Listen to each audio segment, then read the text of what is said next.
Assalamualaikum warahmatullahi wabarakatuh. Assalamualaikum warahmatullahi wabarakatuh. அல்லாஹ் என்றால் யார்? அல்லாஹ் நம்மளின் இறைவன் ஆவான். அவன்தான் நம்மை படைத்தான். வானம், பூமி மற்றும் உள்ள அதில் அனைத்தையும் அனைவரையும் படைத்தான். குழந்தையை தருபவனும் அவன்தான். மலையை இறக்கினான். நோயை ஏற்படுத்துவதும் அவன்தான். அதை நீக்கி வைப்பதும் அவன்தான். அவன் நாட்டம் இல்லாமல் மரத்தின் இலை கூட கீழே விழாது. அவன் அனைத்தையும் அறிந்தவன். நமக்கு உயிர் கொடுத்ததும் நம்மை மரணிக்க வைப்பதும் அல்லாஹுதான்.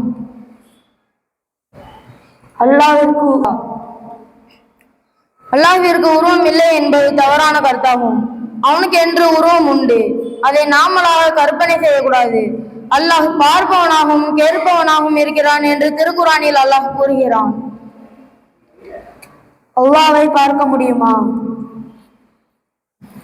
அல்லாஹ்வை இந்த உலகில் நம்மளால் பார்க்க முடியாது. என் நபிமார்கள் உட்பட யாரும் பார்த்ததில்லை. மறுமையில் அல்ஹரியார்கள் பௌர்ணமி இரவில் முழு நிலவை பார்ப்பது போன்று அல்லாஹ்வை பார்ப்பார்கள் என்று நபிகள் நாயகம் ஸல்லல்லாஹு அலைஹி வஸல்லம் அவர்கள் கூறினார்கள். அந்நாளில் சில முகங்கள் மகிழ்ச்சியோடு இருக்கும். அது தனது இறைவனை பார்த்து கொண்டிருக்கும் என்று திருக்குரானில் அல்லாஹ் கூறுகிறான். இஸ்லாத்தின் அடிப்படை கடமைகள் எத்தனை? அவை யாவை? இஸ்லாத்தின் அடிப்படை கடமைகள் 5. அதை கலிமாவை மொழிவது, தொழுகையை தொழுவது, ரமலான் மாதத்தில் நோன்பு நோற்பது, ஜக்காத் கொடுப்பது, ஹஜ் செய்வது.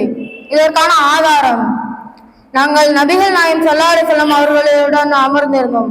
அப்போது கரிய தலைமுடியும் வெள்ளை நிறமும் கொண்ட ஒரு மனிதர் வந்தார்.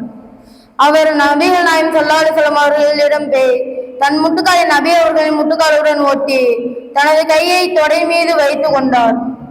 நபியே, இஸ்லாம் என்றால் என்ன என்று அவர் கேட்டார். அதுக்கு நபிகள் நாயகம் ஸல்லல்லாஹு அலைஹி வஸல்லம் அவர்கள் கூறினார்கள், மனதுக்குரியவன் அல்லாஹ்வை தவிர வேறு யாரும் இல்லை.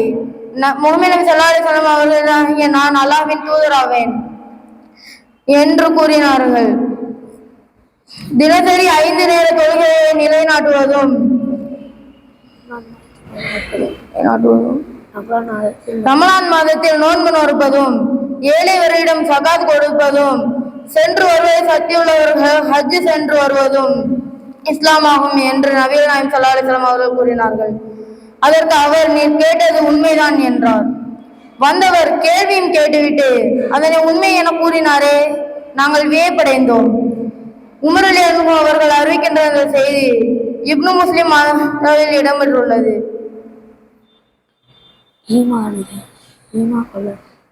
ஈமான் கொள்ள வேண்டிய விஷயங்கள் எத்தனை? அவை யாவை?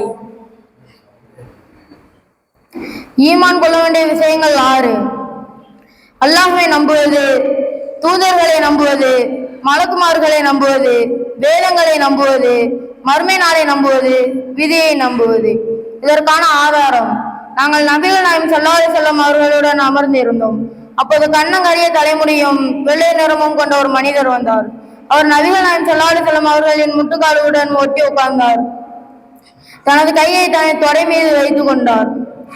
நபியே, இஸ்லாம் என்றால் என்ன என்று அவர் கேட்ட போது, அதே போல ஈமான் என்றால் என்ன என்று அவர் கேட்டார். அதுக்கு நபிகள் நாயகம் ஸல்லல்லாஹு அலைஹி வஸல்லம் அவர்கள் கூறினார்கள், அல்லாஹ்வை நம்புவதும், அவனது தூதர்களை நம்புவதும், அவனது மலக்குமார்களை நம்புவதும், அவனது வேதங்களை நம்புவதும், மறுமை நாளை நம்புவதும், விதியை நம்புவதும் ஈமானாகும் என்று நபிகள் நாயகம் ஸல்லல்லாஹு அலைஹி வஸல்லம் அவர்கள் கூறினார்கள். அதுக்கு அவர், நீர் கூறுவது உண்மை என கூறினார். வந்தவர் கேள்வியும் கேட்டுவிட்டு அதனை உண்மை என கூறினாரே, நாங்கள் வியப்படைந்தோம். உமர் ரலியல்லாஹு அன்ஹு அவர்கள் அறிவிக்கின்ற இந்த செய்தி புகாரி, முஸ்லிம், இப்னு மாஜாவில் இடம்பெற்றுள்ளது. இணை வைத்தவர்கள் சொர்க்கம் செல்ல முடியுமா? இணை வைத்தவர்கள் ஒருபோதும் சொர்க்கம் செல்ல முடியாது. மாறாக நரக நெருப்பில் இருப்பார்கள்.